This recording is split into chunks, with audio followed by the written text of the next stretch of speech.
بسم اللہ الرحمن الرحیم۔ السلام علیکم رحمۃ اللہ وبرکاتہ۔ محترم ناظرین کرام، شر سے پناہ مانگنے کی کچھ دعائیں پیش کرنے جا رہا ہوں۔ امید کے بغور سماعت فرمائیں اور عمل کی کوشش کریں۔ رسول صلی اللہ علیہ وسلم نے فرمایا، اس دعا کو شام میں 3 بار پڑھیں۔ اعوذ بکلمات اللہ التامۃ من شر ما خلق۔ ترجمہ: میں اللہ کے مکمل کلمات کی پناہ میں آتا ہوں اس کی مخلوق کی شر سے۔ اور اس دعا کو صبح اور شام 1 بار پڑھیں۔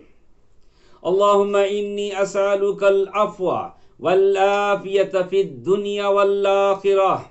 اللہم انی اسألک العفو والعافیت فی دینی ودنیای واہلی ومالی۔ اللہم استر عوراتی وآمن رواتی۔ اللہم احفظنی من بین یدی ومن خلفی وعن یمینی وعن شمالی ومن فوقی وأعوذ بعظمتک ان اغتال من تحتی۔ رواہ ابو داؤد۔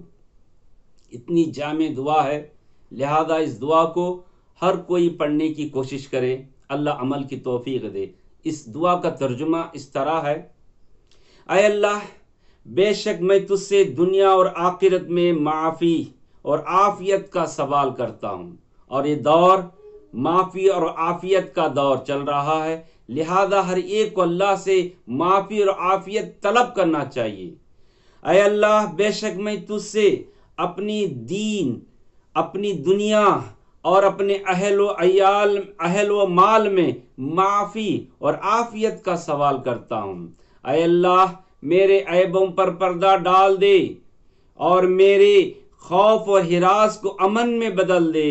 اے اللہ، تو میری حفاظت فرما، میرے سامنے سے، میرے پیچھے سے، میرے دائیں سے، میری بائیں طرف سے اور میرے اوپر سے۔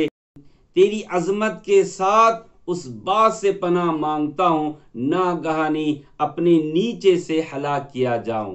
تو گویا اس دعا کے اندر انسان پوری حفاظت کا اللہ رب العالمین سے مطالبہ کر رہا ہے کہ سامنے سے، پیچھے سے، دائیں سے، بائیں سے، اوپر سے، نیچے سے اللہ کی حفاظت طلب کر رہا ہے۔ اتنی جامع دعا اللہ کے نبی بتا کر چلے گئے، ہم اس سے محروم ہیں، لہذا مجھے اور آپ کو اس دعا پر عمل کرنے کی توفیق عطا فرمائے۔